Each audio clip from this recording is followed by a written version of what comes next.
पे बोलने का मुझे मौका दिया। और जिस घटना का मैंने शुरुआत में जिक्र किया था कि एक पिता अपने बेटे को इलाज कराने के लिए सीतापुर से चल कर के और ऑक्सीजन लेकर के चला, जहां उसे पर्याप्त इलाज मिल जाना चाहिए था सीतापुर में इलाज नहीं हो पाया, ऑक्सीजन सिलेंडर लेकर के चला, उसे लगा कि लखनऊ में आकर के उसके बच्चे का इलाज हो जाएगा। वो गरीब इसके बाद लखनऊ में भी आया, अस्पतालों में जाने के बाद भी उसे इलाज नहीं मिल पाया और किसी दलाल के माध्यम से उसे प्राइवेट अस्पताल में जाना पड़ा। और अब जानकारी मिली है कि बच्चे को भर्ती को लेकर के मानव अधिकार ने नोटिस दिया है सरकार को और उस इंस्टीट्यूशन को कि आखिरकार बच्चे का इलाज क्यों नहीं हो पा रहा है और उसको भर्ती क्यों नहीं किया गया, ऑक्सीजन क्यों नहीं मिल पाई।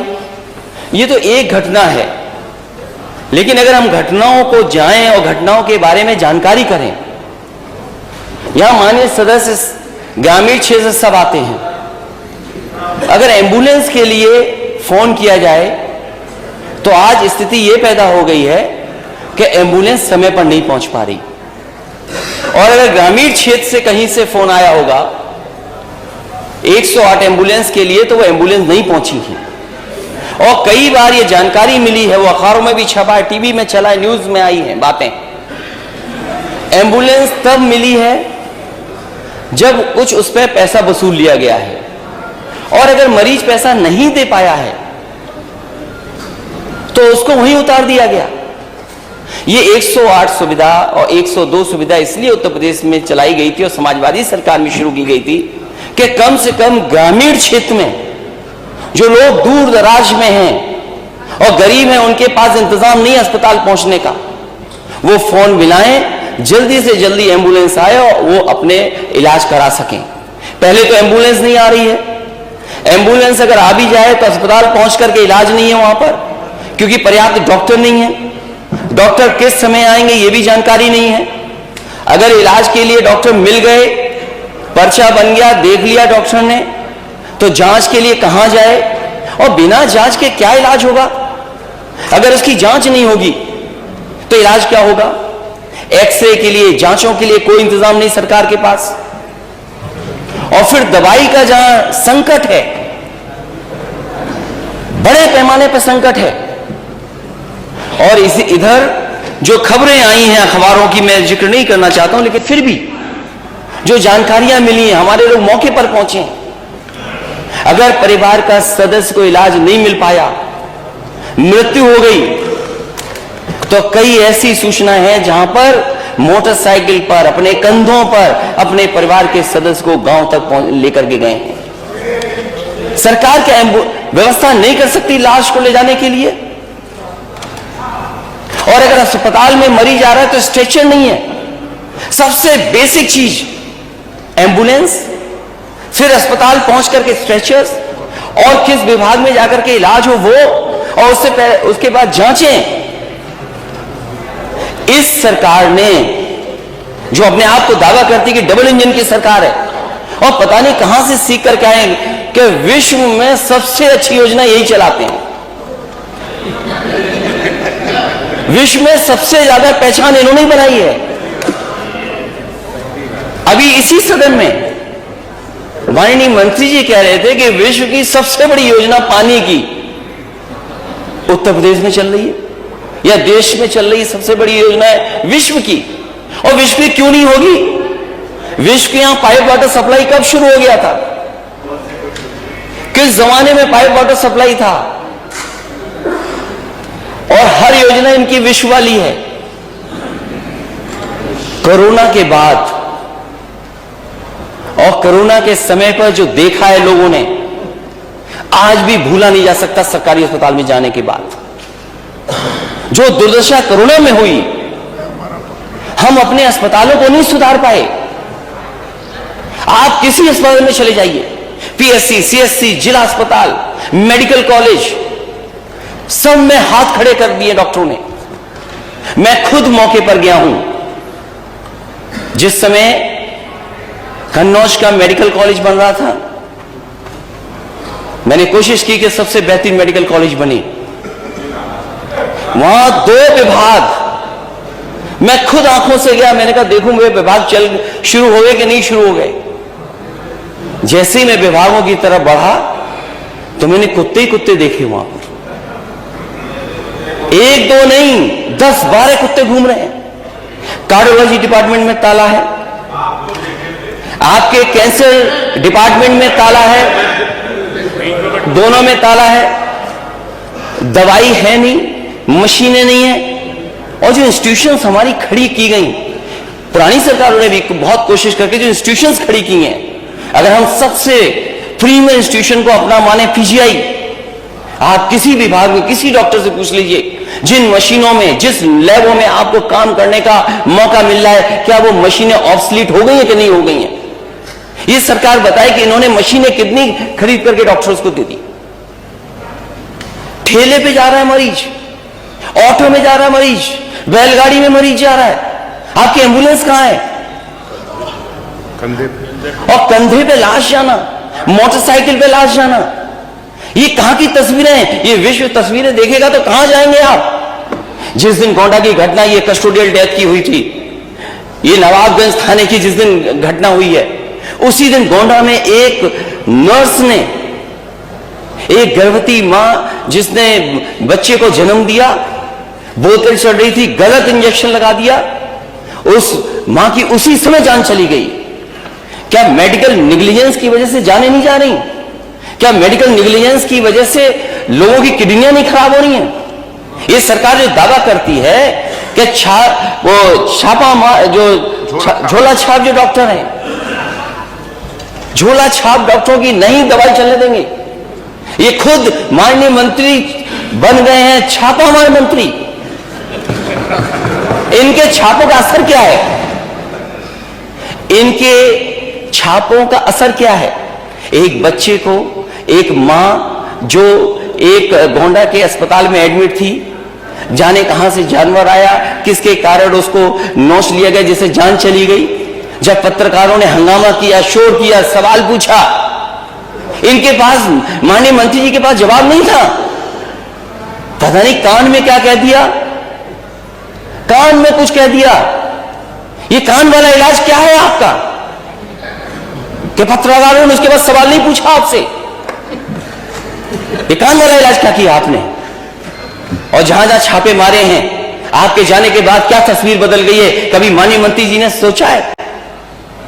एक जानकारी मुझे मिली, मैंने एक सीएससी की तस्वीर लगा दी और कहा कि देखिए एम्बुलेंस बंद पड़ी है, पानी भरा हुआ है, डॉक्टर है नहीं, मरीज इंतजार कर रहे हैं, डॉक्टर आए नहीं है, दवा नहीं है। क्योंकि माननीय मंत्री जी डिजिटली बहुत स्मार्ट बन रहे हैं आजकल, उन्होंने तुरंत अपने अधिकारियों को खड़खड़ाया होगा।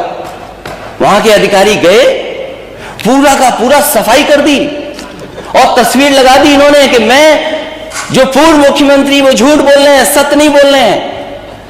लेकिन मैं धन्यवाद देना चाहता हूं, भारतीय जनता पार्टी का ही वो चैनल है, उसने माननीय मंत्री जी की पोल खोल दी। हमारी तरफ से कोई असत्य बात नहीं थी। अगर कोई सच छिपा रहा था तो सरकार सच छिपा रही थी। और फिर मैं माननीय मंत्री जी से कहूंगा, जितने काम उस सीएससी में, क्या आपकी सफाई से वहां लिफ्ट चल गई थी क्या? और जो काउंसिल, जो नेशनल मेडिकल काउंसिल है, उसके मानक हैं, उसका एक अपना प्रोसीजर है। ये सरकार दावा कर रही है कि हमने मेडिकल कॉलेज बहुत बना दिए। आजादी के बाद जितने मेडिकल कॉलेज बनाए सबकी सूची जारी कर देते हैं ये लोग। और शायद अध्यक्ष महोदय, हमारे पार्लियामेंट मिनिस्टर जो बैठे हैं वो जानते होंगे, शाहजहांपुर का, इनके जिले का सबसे पहले अगर किसी ने मेडिकल कॉलेज का शिलान्यास किया था तो मैं गया था। और उस समय के स्वास्थ्य मंत्री नड्डा जी गए थे कि नहीं गए थे? वो योजना दिल्ली की थी कि जिला अस्पतालों को कैसे मेडिकल कॉलेज को बनाया जाए। मैंने पिछली बार भी सुझाव दिया था और फिर देता हूं मैं सुझाव। अगर आप पे बजट की कमी है तो आप स्वीकार क्यों नहीं कर रहे हैं नेता सदन? अगर बजट की कमी है तो नेता सदन स्वीकार क्यों नहीं कर रहे? और नेता सदन को बजट देना चाहिए अपने डिप्टी सीएम को। क्यों डिप्टी सीएम को नहीं बजट दे रहे हैं? और हो सकता है डिप्टी सीएम को बजट इसलिए नहीं दे रहे हैं अध्यक्ष महोदय, क्योंकि उन्होंने 2 मंत्रियों को बेरोजगार कर दिया। ये विभाग 2 लोगों के पास था, क्योंकि वो डिप्टी सीएम बन गए, तो 2 मंत्रियों को बेरोजगार कर दिया इन्होंने। एक तो है ना 3 2 बेरोजगार हो गए ना। जो नहीं समझ पा रहा है, वो जिसके दिल पे कुछ गुजर रहा होगा वही जान रहा होगा कि 2 चले गए।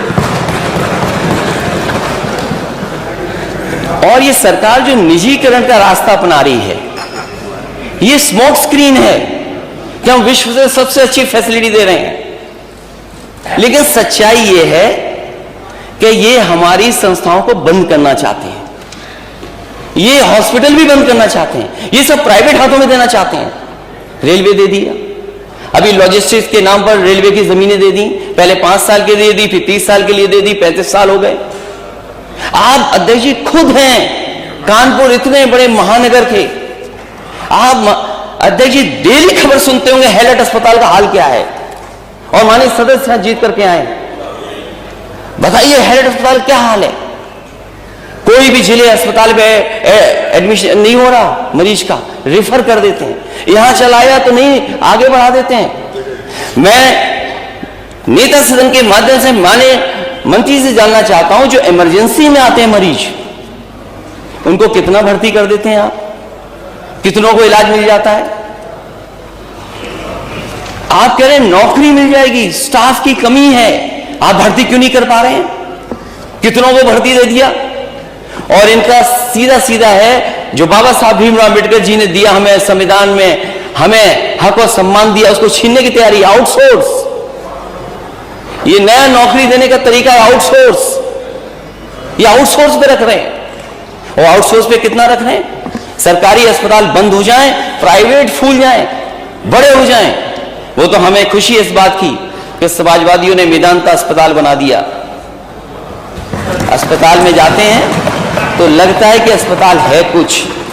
और अध्यक्ष महोदय, जिस समय वो शिलान्यास हो रहा था, उस समय उसी अस्पताल के सबसे बड़े मालिक से मैंने कहा कि हम समाजवादी लोग कम से कम ऐसे अस्पताल बनाएंगे जो आपके मेदांता के बराबर लगे।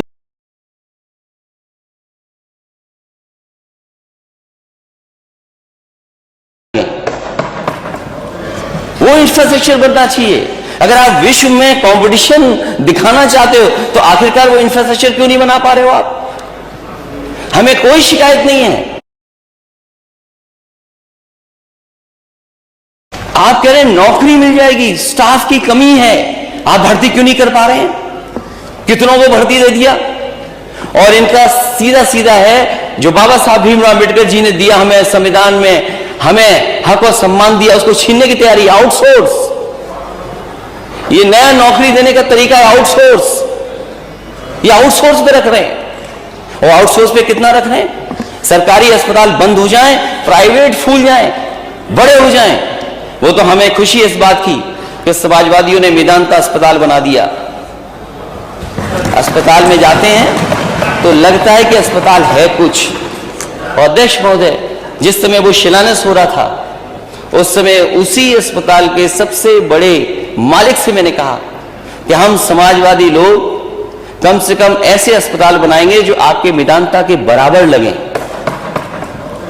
वो इंफ्रास्ट्रक्चर बनना चाहिए। अगर आप विश्व में कंपटीशन दिखाना चाहते हो तो आखिरकार वो इंफ्रास्ट्रक्चर क्यों नहीं बना पा रहे हो आप?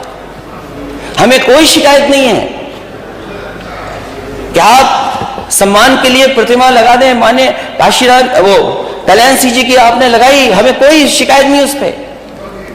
लेकिन हम ये चाहते हैं कि कैंसर इंस्टीट्यूट के लिए आप पर्याप्त धन बजट देंगे कि नहीं देंगे।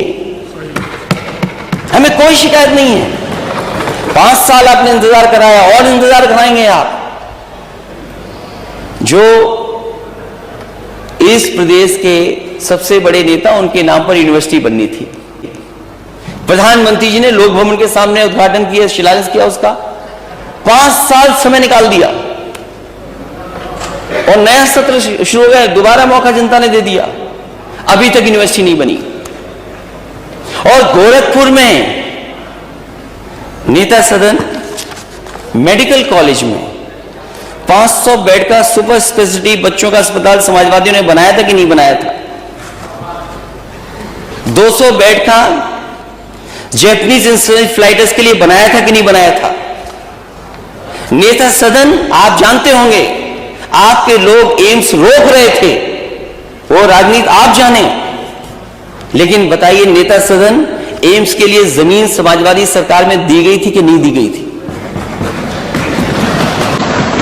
कोई अपना प्राइवेट संस्थान बनाए, हमें कोई शिकायत नहीं है, लेकिन आप सरकारी संस्थाओं को खत्म कर दे रहे हैं।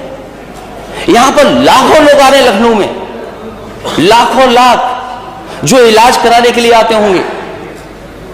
जिन जिन मेडिकल कॉलेजों में मैं गया हूं, जो समाजवादी सरकार में बन रहे थे, उससे 1 इंच आगे नहीं बढ़ा पाए। मैं नेता सदन से कहना चाहता हूं कि जब ऑक्सीजन का प्लांट आपको देखना था तो आप सफाई की तैयारी करके गए थे, अगर थोड़ा दाएं भी देख लेते। इस देश की वन ऑफ द बेस्ट जो कंस्ट्रक्शन कंपनी है, उससे बनाने के लिए मेडिकल कॉलेज दिया था, एक सुपर स्पेशलिटी बन रहा था। हमसे नाराजगी हो सकती है क्योंकि हम सत्ता में आपके भागीदारी हो सकते हैं, लेकिन आसपास के गांव के लोगों की क्या नाराजगी है आपसे? मध्य प्रदेश के लोगों की क्या नाराजगी है? और आसपास के लोग जो इलाज कराने आते हैं उनसे क्या नाराजगी है आपकी? जितना बना था उतना ही का बना, आगे नहीं बन पाया। और केवल एक मेडिकल कॉलेज नहीं, आजमगढ़ मेडिकल कॉलेज, जौनपुर का मैंने बता ही दिया, हमारे अध्यक्ष जी हैं उनका मेडिकल कॉलेज। क्या काउंसिल जो मानक है उसके तहत मेडिकल कॉलेज चल रहे हैं? क्या आप पे परिवार डॉक्टर हैं? जब आपके इंस्पेक्शन के लिए लोग आते हैं तो आप नेता सदन जानते होंगे, अधिकारी लोग मिलकर के इस अस्पताल के यहां पर, इस अस्पताल के यहां पर ऐसी मान्यता ले रहे हैं। आप कैसे डॉक्टर तैयार कर रहे हैं? आप भविष्य क्या होगा डॉक्टरों का? इसलिए जो पीएससी, सीएससी, जिला अस्पताल, मेडिकल कॉलेज, इनमें आप पर्याप्त डॉक्टर्स को उपलब्ध कराएंगे कि नहीं कराएंगे?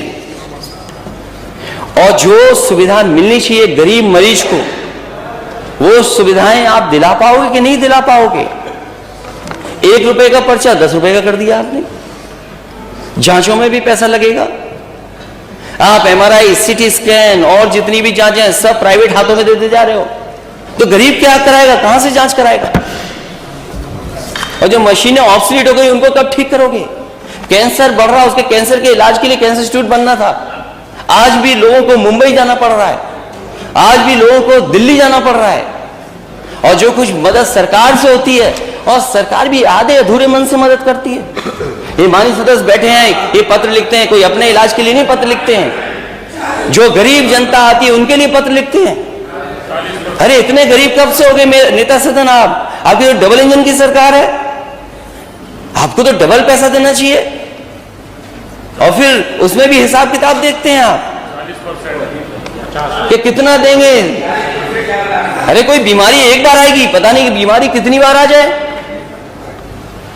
तो बीमारी आ जाएगी उसके लिए केवल आप कंजूसी करके थोड़ा सा पैसा दे देंगे, क्या उससे इलाज हो जाएगा?